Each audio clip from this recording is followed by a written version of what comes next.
তাবিজ ব্যবহার করা সহিহ হাদিসের মধ্যে রয়েছেন বলছে শিরক। ইমাম তিরমিজি রাহমাতুল্লাহ আলাইহি তিরমিজি শরীফে একটি হাদিস লিপিবদ্ধ করেছেন। ইমাম আবু দাউদ রাহমাতুল্লাহ আলাইহি আবু দাউদ শরীফের মধ্যে হাদিসটি লিপিবদ্ধ করেছেন। আল্লাহর নবী সাল্লাল্লাহু আলাইহি ওয়াসাল্লাম হযরতে আব্দুল্লাহ ইবনে আমরকে একটি দোয়া শিক্ষা দিলেন। হযরতে আব্দুল্লাহ ইবনে আমর বাড়িতে এসে ওই দোয়াটি কাগজে লিপিবদ্ধ করে নিজের সন্তানদের গলায় তাবিজ হিসাবে ঝুলিয়ে দিতেন। সুবহানাল্লাহ হবে না? ইমাম তিরমিজি জামিউত তিরমিজির মধ্যে হাদিসটি উল্লেখ করে বলছেন ইসনাদুহু হাসান, এই হাদিসের সনদ হচ্ছে হাসান। শেখ সোয়েব বলছেন হাদিসের সনদ হচ্ছে হাসান। ইমাম হাকিম রাহমাতুল্লাহ আলাইহি আল মুস্তাদরাক আলা সাহিহাইন কিতাবের মধ্যে হাদিসটিকে উল্লেখ করে বলছেন হাদা হাদিসুন সাহিহুল ইসনাদ, এই হাদিসের সনদ হচ্ছে সহিহ। কেউ হাসান বলেছেন, কেউ সহিহ বলেছেন। মূল কথা হলো হাসান সনদের সহিহ সনদের হাদিসটি। এই হাদিসের মধ্যে সাহাবায়ে কেরাম কাগজে তাবিজ লিখে দোয়া লিখে নিজের সন্তানের গলাতে ঝুলাতেন। তো সাহাবায়ে কেরাম শিরক বুঝতেন কি বুঝতেন না বাবা? কথা বলেন। সাহাবায়ে কেরাম শিরক বুঝতেন কি বুঝতেন না? আল্লাহর নবী সাল্লাল্লাহু আলাইহি ওয়াসাল্লাম বলছেন আমার উম্মতের মধ্যে 73টি ফিরকা হবে, কুল্লুহুম ফিন্নার, সবাই জাহান্নামে যাবে ইল্লা মিল্লাতান ওয়াহিদা, একটি জান্নাতে যাবে। মা আনা আলাইহি ওয়া আসহাবি, যে আমার সাহাবীর তরিকাতে চলবে তারাই হবে জান্নাতি। সাহাবায়ে কেরাম তাবিজ ব্যবহার করেছেন। এই জন্য পৃথিবীর মুসলমান বিশ্ববিখ্যাত ইমাম ইবনে হাজার আসকালানী রাহমাতুল্লাহ আলাইহি ফাতহুল বারির মধ্যে লিখছেন কুরআন এবং হাদিসে বর্ণিত দুয়ার তাবিজ লিখে গলাতে ঝুলানো জায়েজ আছে। ইমাম তাবারি রাহমাতুল্লাহ আলাইহি তাফসিরে তাবারির মধ্যে লিখতেছেন ইমাম সিরিন রাহমাতুল্লাহ আলাইহি বিশ্ববিখ্যাত তাবেঈ, ইমাম বুখারীর ওস্তাদ, ইমাম মুসলিমের ওস্তাদ ইমাম সিরিন রাহমাতুল্লাহ আলাইহি বলছেন কুরআন হাদিসে বর্ণিত দোয়াগুলি লিখে সেই কাগজ তাবিজ হিসাবে গলাতে ঝুলানো ইসলামে জায়েজ আছে।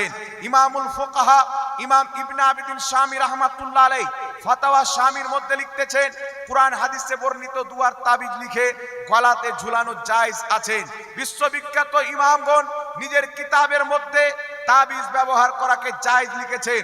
যারা তাবিজ ব্যবহার করাকে শিরক বলে এই লামাযহাবীদের সবচাইতে বড় ইমাম ইবনে তাইমিয়া নিজের কিতাব মাজমুআ ফাতাওয়ার মধ্যে লিখতেছেন কুরআন হাদিসে বর্ণিত দুয়ার তাবিজ লিখে বাহুতে ঝুলানো গলাতে ঝুলানো ইসলামে জায়েজ আছে। তাদেরই ইমাম নাইনুল আওতারের মধ্যে কাজী শওকানি লিখতেছেন কুরআন হাদিসে বর্ণিত দোয়া কাগজে লিখে সন্তানী মানুষের গলাতে তাবিজ হিসাবে ঝুলানো জায়েজ আছে। কারণ এটা হচ্ছে আল্লাহর কালাম, এই কালামের মাধ্যমে আল্লাহ তাবারাক ওয়া তাআলা মানুষকে শিফা দান করে। জোরে বলেন সুবহানাল্লাহ। তাহলে এতগুলো হাদিস থাকতে এতগুলো মুহাদ্দিস জায়েজ বলতে যারা বলতে চায় তাবিজ ব্যবহার করা শিরক, যদিও কোরআন পাকের আয়াত দিয়ে তাবিজ করে, হাদিসে বর্ণিত দোয়া দিয়ে তাবিজ করে, আমার একটাই প্রশ্ন হলো সহিহ বিশুদ্ধ হাদিস দ্বারা প্রমাণিত নবীর সাহাবী আব্দুল্লাহ ইবনে আমর নিজের সন্তানের গলায় তাবিজ ঝুলিয়েছেন। যদি তাবিজ ব্যবহার করা শিরক হয় আর আপনারা যদি আপনাদের ফতোয়ায় সত্য থাকেন, মুনাফিক যদি না হয়ে থাকেন, তাহলে নবীর সাহাবী যিনি তাবিজ লিখে সন্তানের গলাতে ঝুলাচ্ছেন তিনার উপরে শিরকের ফতোয়া লাগাও। নাকি বলেন? সাহাবীর উপরে শিরকের ফতোয়া লাগাও, ইমাম ইবনে হাজার আসকালানির উপরে লাগাও, ইবনে তাইমিয়ার উপরে লাগাও। যেই লামাযহাবী আহলে হাদিস বলতে চাই তাবিজ ব্যবহার করা শিরক, তাদের সবচাইতে বড় ইমাম ইবনে তাইমিয়া মাজমুআ ফাতাওয়ার মধ্যে লিখছে তাবিজ ব্যবহার করা যায়। তাহলে শিরককে কোনো ব্যক্তি যদি জায়েজ বলে সেই ব্যক্তির ঈমান চলে যাবে, সেই ব্যক্তি কাফির ও মুরতাদ হয়ে যাবে। তাহলে তাদের ফতোয়া অনুযায়ী ইবনে তাইমিয়া শিরককে জায়েজ বলেছেন। তাহলে ইবনে তাইমিয়া সাহেব আর মুসলমান থাকছেন না। আর সেই ইবনে তাইমিয়াকে যারা মুসলমান মনে করে, লামাযহাবী ভাইরা শুধু মুসলমান নয় বরং শাইখুল ইসলাম মনে করে, মুহাদ্দিসে আযম মনে করে, নিজের মাথার তাজ মনে করে, তাহলে যেই ব্যক্তি শিরককে জায়েজ বলেছেন তাকে আপনারা ইমাম বানিয়েছেন, শাইখুল ইসলাম বানিয়েছেন। তো আপনাদের ফতোয়া অনুযায়ী আপনারা তো নিজেই মুশরিক প্রমাণ হচ্ছেন। না কি বলেন? কথা বুঝতে পারছেন বাবা? একটু হুহা বলেন, কথা বুঝতে পারছেন? আমার উপর রাগ আছে কি আপনাদের? কথা আমার বুঝতে পারছেন? তো যারা বলতে চায় শিরক বলে তাবিজ ব্যবহার করাকে, এই সমস্ত মৌলবি আমাদের সামনে কোনোদিন পারলে বসে দিয়ে ওয়ার ফাতোয়া অনুযায়ী ওকে নিজেই যদি মুশরিক না প্রমাণ করতে পারি, বাংলার মাটিতে জীবনে ওয়াজ করব না মুসলমান। এখন মানুষকে বলতে চাই, দেখবেন কোন পীর সাহেব বা কোন ইমাম সাহেব তাবিজ লিখে দিল, একজন মহিলা বা বাপ নিজের বেটাকে নিয়ে আসলো, হুজুর আমার বেটাকে হাওয়ার দোষ আছে, জিন্নাতের আসার আছে, বা কোনো প্রবলেম আছে, সুতরাং আপনি একটা তাবিজ বলে, কি বলে না বাবা? তো কোরআন এবং হাদিসে বর্ণিত দোয়াগুলির তাবিজ লিখে দিয়ে দিলেন। জিনাকে তাবিজ দিলেন, তিনি খুশি হয়ে 100 টাকা 200 টাকা 500 টাকা তোহফা দিল, না কি বলেন? দেন কি দেন না বাবা? তো তোহফা দিল, তো তারা বলতে চায় এরা কোরআন পাকের আয়াতকে নিয়ে ব্যবসা করছে, এরা হচ্ছে তাবিজের ব্যবসায়ী, বিভিন্ন রকমের টিটকারি মারে। কিন্তু মুসলমান মনে রাখবেন, ইসলাম এটা নয়। বুখারী শরীফের মধ্যে সহিহ হাদিস, আল্লাহর নবী সাল্লাল্লাহু আলাইহি সাল্লামের জামানায় সাহাবায়ে কেরাম একটা বকরির দলের মালিককে সাপ দংশন করলো। সাহাবায়ে কেরামকে বলছেন, আপনাদের মধ্যে কেউ যদি দোয়া তাবিজ জানেন একটু ঝাড় ফুঁক দিয়ে আমাকে ঠিক করেন। সাহাবায়ে কেরাম বললেন, তোমাকে ঠিক করব, তবে তোমাকে ছাগল দিতে হবে। যদি তুমি ছাগল দাও তাহলে তোমাকে ঠিক করব, ছাগল যদি না দাও তাহলে ঠিক করব না। তখন ওই ব্যক্তি বলছেন, জান তো বাঁচুক, ছাগল লাগলে দেবো, ছাগল দেবো, অসুবিধা নাই। ইনারা সূরাতুল ফাতিহা পড়ে দম করে দিলেন, সঙ্গে সঙ্গে বিষ পানি হয়ে গেল। ওই বকরির ছাগলের দলের মালিক সাহাবায়ে কেরামকে ছাগল দিলেন। সাহাবায়ে কেরাম ছাগল নিয়ে আল্লাহর নবীর দরবারে আসলেন। মনে রাখবেন, হাদিসটি বুখারী শরীফের মধ্যে। রাসূল পাককে এসে বলছেন, ইয়া রাসূলুল্লাহ, ইয়া হাবিবাল্লাহ, আমরা একজন ব্যক্তিকে সাপে দংশন করেছিল, আমরা তার সাপ দংশন করাকে সূরাতুল ফাতিহা পাঠ করে তার বিষকে আমরা পানি বানিয়ে দিয়েছি। আমরা সূরাতুল ফাতিহা পাঠ করে দম করেছি, আল্লাহ তার বরকতে তাকে শেফা দান করেছে, ফলে আমরা তার কাছে ছাগল নিয়েছি। এটা নেওয়া আমাদের বৈধ হয়েছে কি হয়নি? আল্লাহর নবী বললেন, তোমাদের নেওয়াটা বৈধ হয়েছে, বরং আমার ভাগও রাখিও, আমিও সেই ছাগলটাই অংশগ্রহণ করব। একটু জোরে হবে না সুবহানাল্লাহ? তাহলে যেই কাঠমুন্সি বলতে চাই জাহলে সুন্নাত ওয়াল জামাতের পীর বা কোনো পীরজাদা বা কোনো আলিম সাহেব তাবিজের ব্যবসা করছেন, কুরআন পাকের আয়াত বিক্রি করছেন, বুখারী শরীফের মধ্যে সহিহ হাদিস, সাহাবায়ে কেরাম সূরাতুল ফাতিহা পাঠ করে দম করে তার বিষকে পানি বানিয়ে দিলেন, বদলাতে ছাগল নিলেন। আগেই বললেন, ছাগল যদি দাও তোমাকে ঠিক করব। রাসূল পাকের কাছে আসলেন, আল্লাহর নবী বললেন, ঠিক করেছো, আমারও ভাগ তাতে রাখবে। তাহলে তোমার ফতোয়া অনুযায়ী সাহাবায়ে কেরাম কি তাবিজের ব্যবসা করেছিলেন? নবী কি তাবিজের ব্যবসা করেছিলেন? আরে কোন ইমাম সাহেব, কোন পীর সাহেব, কোন পীরজাদা যদি কোরআন হাদিসে বর্ণিত দোয়া লিখে তাবিজ আপনাকে দেয়, আপনি যদি খুশি মনে 100 200 50 কিছু তোহফা দেন, এটা দেওয়া নেওয়া দুটাই সাহাবা এবং রাসূল থেকে প্রমাণিত, বুখারী শরীফের হাদিস থেকে প্রমাণিত। জোরে বলতে হবে সুবহানাল্লাহ। তো কেউ যদি আমাদেরকে বলে এরা তাবিজের ব্যবসা করে, যদি আমি তাবিজের ব্যবসা তাবিজই করি না, আমি তিনারা তাবিজ করেন, তো একটা জায়েজ জিনিসকে তো আমি করি না বলে নাজায়েজ বলে দেব না? দুনিয়াকে বলে বেড়ায় যারা তাবিজের পয়সা খায়, এরা অমুকের পয়সা খায়, তো তুমি বেটা যেই জালসাতে বক্তব্য দিচ্ছ, ওই বক্তব্যটা কি ফ্রিতে দিচ্ছ? তুমিও তো কোরআন পাকের নামে বক্তব্য দিচ্ছ, হাদিসের নামে বক্তব্য দিয়ে নাজরানি নিচ্ছ 30,000 40,000, তাহলে তুমিও তো কোরআন পাককে বিক্রি করলে। যেই সিস্টেমে তোমার বক্তব্য দিয়ে টাকা নেওয়া যায়, একই সিস্টেমে তাবিজ দিয়ে টাকা নেওয়া জায়েজ আছে। জোরে বলতে হবে সুবহানাল্লাহ। কথা আমার বুঝতে পারছেন বাবা? এই জন্য নিজের সন্তান সন্তানি যদি কোনো অসুখ হয়, ঠিক হচ্ছে না, ইমাম সাহেবের কাজ, কোন পীর সাহেবের কাজ বা পীরজাদার কাজ, আল্লাহর কোন নেক বান্দার কাজ, আপনি যাবেন কুরআন হাদিসে বর্ণিত দোয়া লিখে তাবিজ করে যদি দেয়, সেটা গলাতে ঝুলাতে বললে গলাতে ঝুলানো যায়, হাতের বাহুতেও ঝুলানো যায়। মনে রাখবেন মুসলমান, এই জন্য আপনাকে বলতে চাই, জালসা হচ্ছে একটা শিক্ষা প্রতিষ্ঠান। এই জায়গাতে আসতে গেলে সর্বপ্রথম আপনার নিয়ত ঠিক করতে হবে। ইমাম বুখারী রাহমাতুল্লাহ আলাইহি 6 লক্ষ হাদিস মুখস্থ জানতেন। কত লক্ষ? 6 লক্ষ হাদিস মুখস্থ জানতেন। কিন্তু আপনারা জানেন বুখারী শরীফের মধ্যে প্রথম যে উনি হাদিস নিয়েছেন, প্রথম হাদিস হচ্ছে ইন্নামাল আমালু বিন্নিয়াত, প্রত্যেক কর্মের ফল আল্লাহ তার নিয়ত দেখেই দান করে। জোরে বলেন সুবহানাল্লাহ। প্রত্যেক আমলের ফল তার নিয়তের উপরে। এখন একটা প্রশ্ন হচ্ছে, ইমাম বুখারীর নামাজের ব্যাপারে হাদিস জানতেন, যাকাতের ব্যাপারে হাদিস জানতেন, হজের ব্যাপারে হাদিস জানতেন, আপনার রমজানের ব্যাপারে হাদিস জানতেন, বিভিন্ন দান সাদকার ব্যাপারে হাদিস জানতেন, আল্লাহর তাওহীদের ব্যাপারে হাদিস জানতেন, নবীর রিসালাতের ব্যাপারে হাদিস জানতেন, ওলিয়া উলিয়ার বেলায়েতের উপরে হাদিস জানতেন। এইগুলো হাদিসকে প্রথম না নিয়েছে তিনি নিয়াতের হাদিস কেন নিয়ে আসলেন?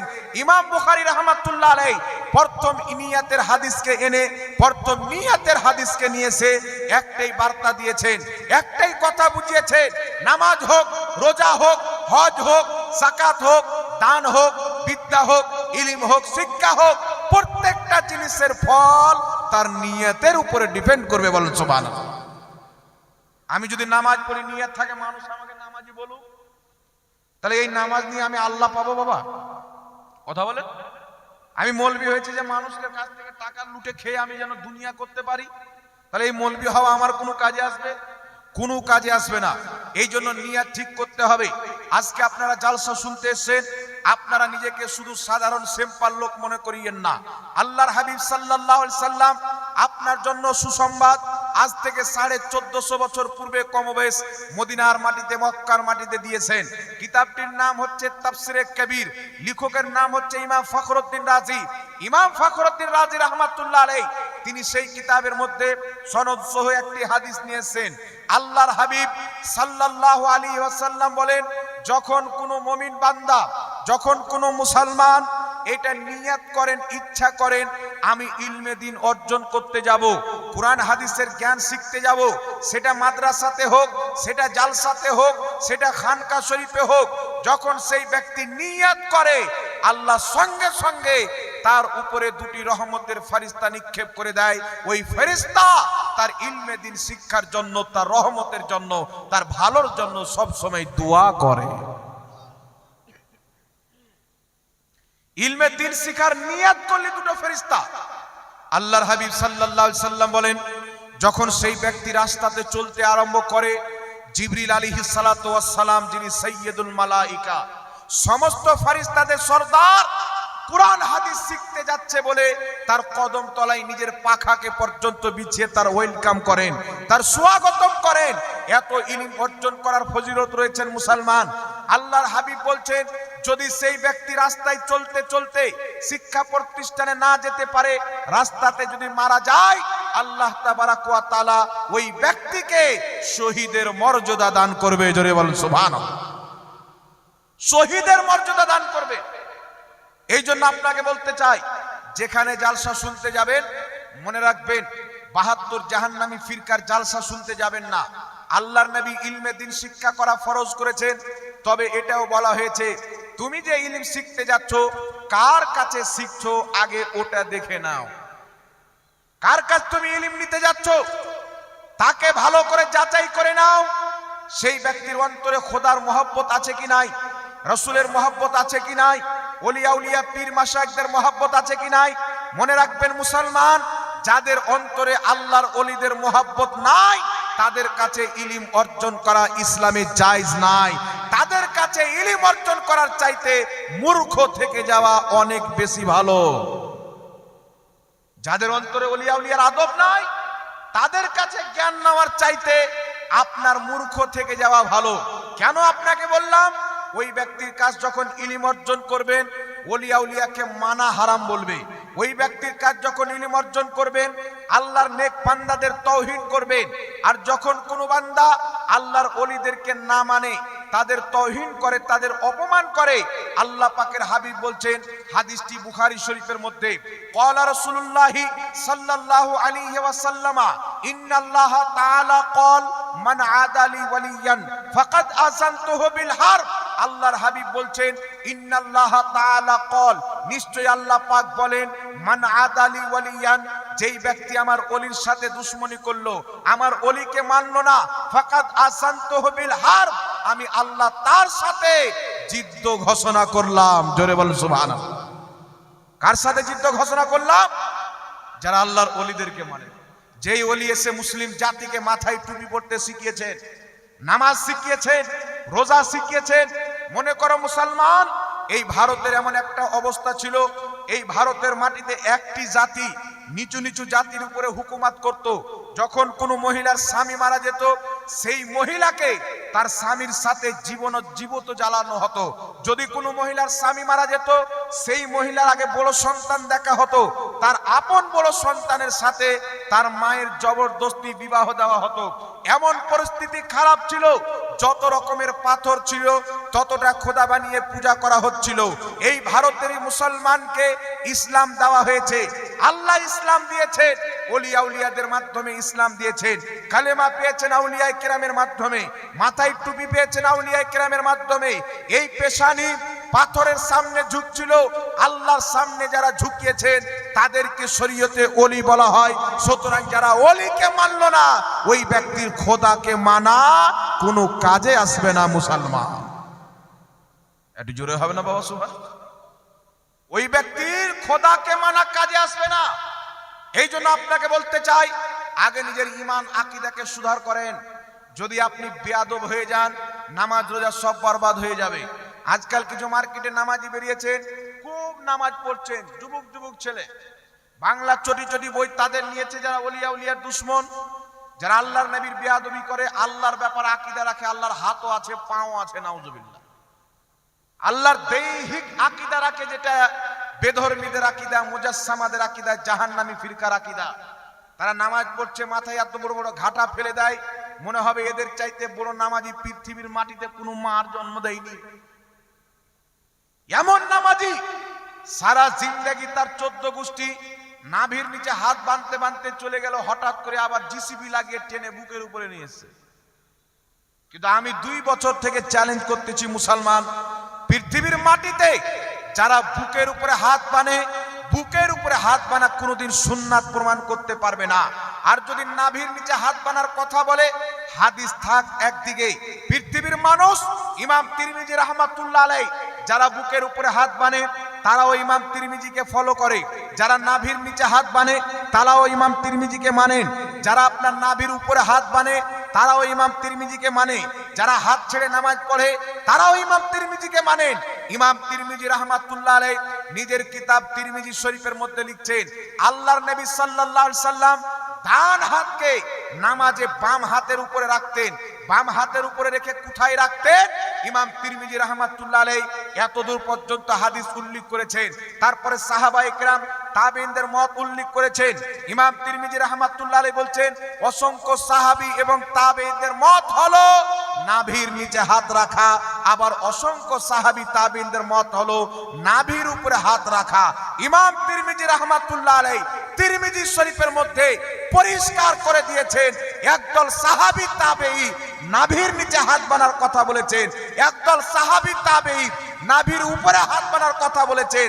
সুতরাং যারা ইমামে আজম আবু হানিফার মাযহাবকে মানবে তারা নাভির নিচে হাত বাঁধবে, যারা ইমামে শাফির মাযহাবকে মানবে তারা নাভির উপরে বাঁধবে, বুকের উপরে নয়। একটু জোরে হবে না সুবহানাল্লাহ? ইমাম তিরমিজি শরীফের মধ্যে ক্লিয়ার করে দিয়েছেন। এখন তারা বলতে চায় 6টা সহিহ হাদিস, 6টা সহিহ হাদিস। বেটা তিরমিজি শরীফ ওই 6টার মধ্যে একটা। সাহাবা বলছেন নাভির নিচে হাত বানো, একটা নয় দুটা নয় অনেক। তাবেঈনগণ বলছেন নাভির নিচে হাত বানো বা নাভির উপরে হাত বানো। যারা বুকের উপরে হাত বানে, মনে রাখবেন বুকের উপরে হাত বানার পৃথিবীর জমিনে কোনো একটাও সহিহ হাদিস কোনো মাইলাল দেখাতে পারে না। তারা সর্বপ্রথম দলিল দেয় বুখারী থেকে। বুখারী শরীফ থেকে কি দলিল দেয় আমার দিকে দেখেন। আমি চ্যালেঞ্জ করে গেলাম, বুকের উপরে হাত বানার সহিহ মারফু মুত্তাসিল হাদিস কোন ব্যক্তি যদি একটা দেখাইতে পারে, আমি মোহাম্মদ জাহাঙ্গীর আলম রেজভী তাকে 10 লক্ষ টাকা পুরস্কার দেব। 10 লক্ষ টাকা পুরস্কার দেব।